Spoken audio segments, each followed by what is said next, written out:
hope you are enjoying mystery class and discovering where your mystery class site is and enjoying the clues and trying to figure out how far north and south you are from the equator, or if you are pretty close to the equator. By now you should have enough clues to figure out if you are north of the equator or south of the equator. My black ribbon here represents the equator. So hopefully by now you know if your sunlight is increasing, that you are north of the equator, or if your sunlight is decreasing, you are south of the equator. And you should be comparing it to Salem's. And Salem's photo period, if you're comparing it, should help you figure out about where your latitude is, because this week we're going to be talking about a latitude band so that you have a better idea of where your location is on the globe. So if you have a better idea, it's going to help you narrow down once we begin calculating longitude. After we calculate longitude and you have a narrow band, say, of latitude, once you calculate your longitude, where your band of latitude intersects your line of longitude, you'll probably only come across a couple of countries, or maybe a spot in the ocean that might be a tiny island, or maybe a spot where it's all frozen. And that'll help you narrow your focus for when you start looking at what we call interdisciplinary clues.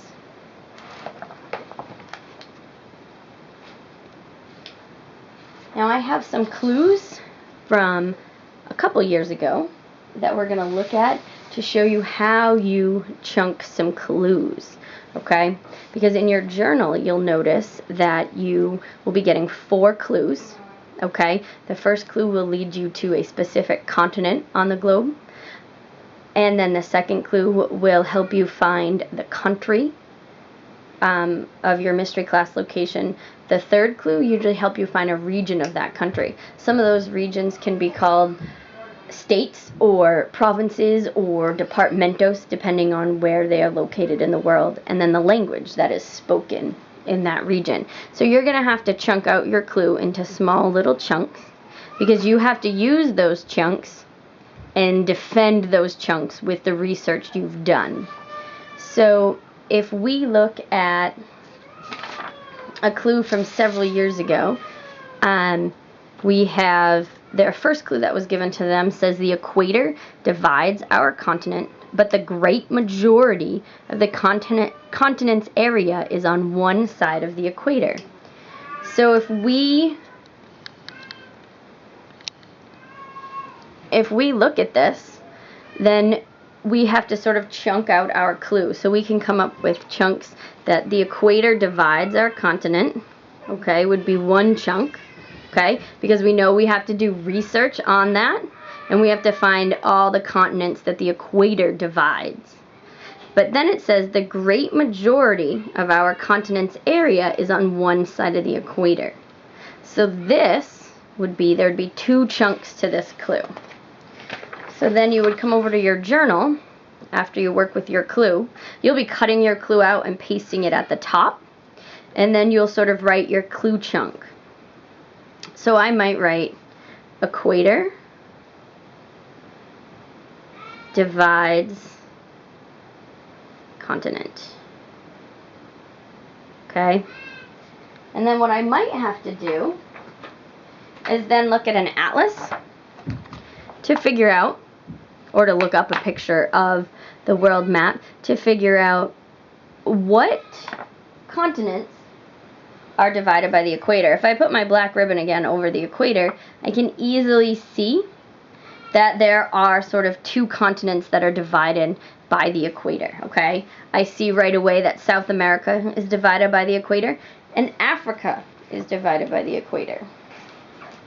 So this says equator divides continent as my first chunk. So then I would write South America, and then I would write Africa, okay? And then for my source, because you also have to include your source, some of you might use internet sources, please make sure that you either write down the URL or you're very specific of the page. So mine, I could just write the title of my atlas, which is Student Atlas of the World.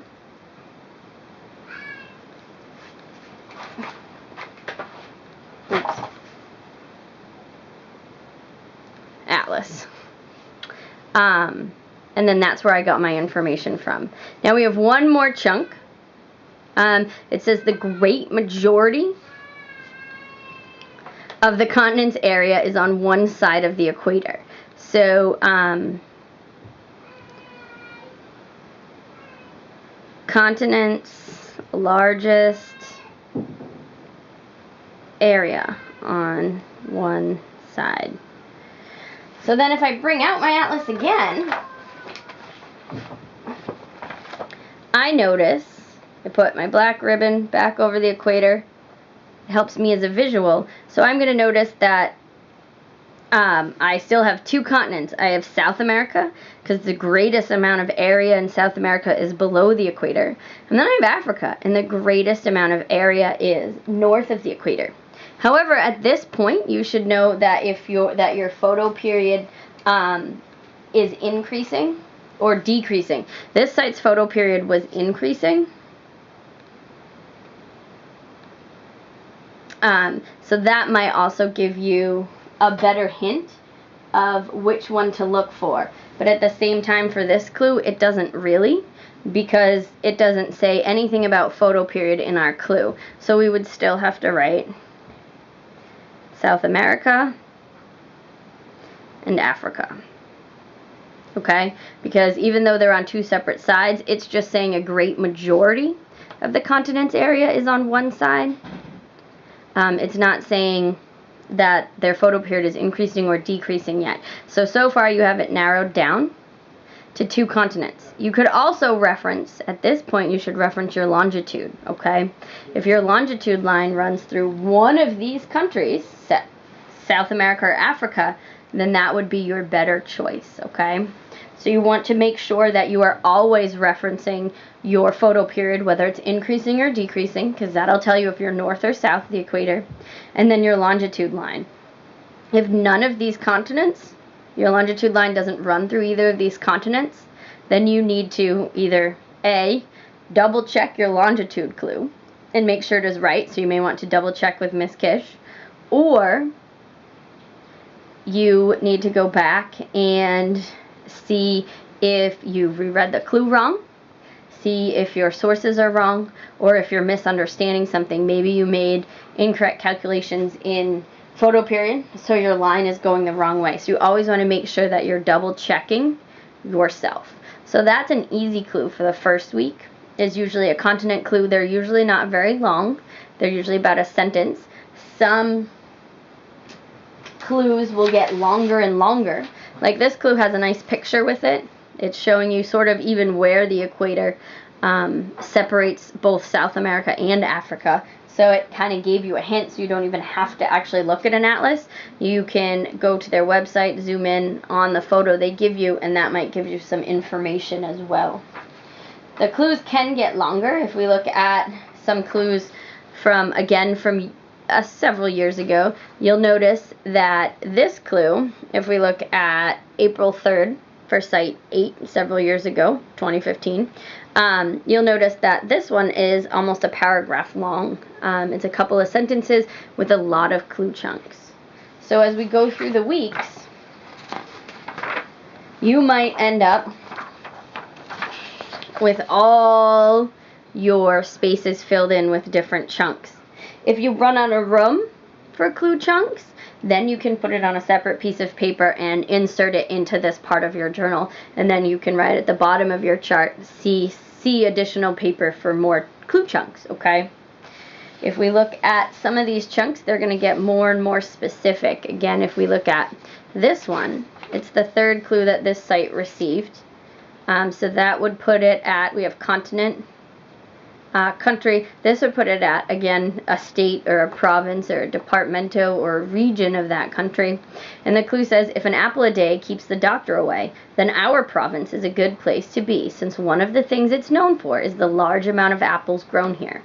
Located in the east central area of our country and bordered by 6 other provinces, it is one of the largest and most populated provinces in the country. So this one we'd have to break down into a lot of pieces, okay? So if this was our third clue, we have a lot to break it down into. So if an apple a day keeps the doctor away, that's the first part of this clue.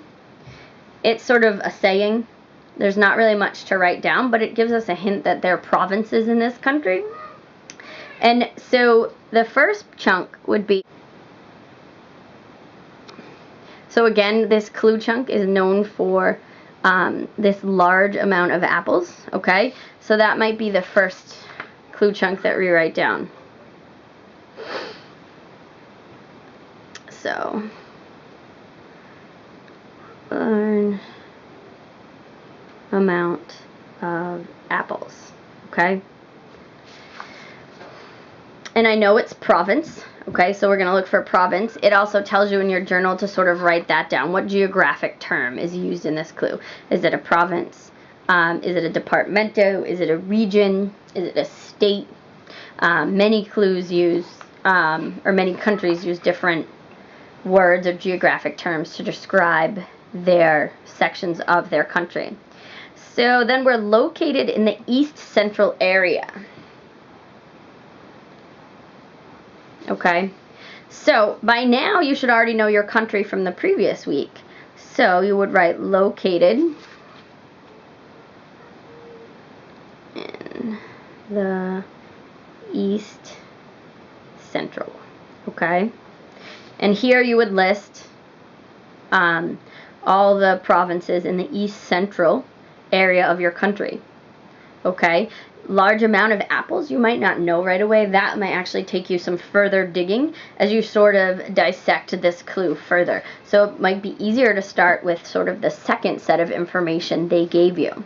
And then it's bordered by 6 other provinces. Now this is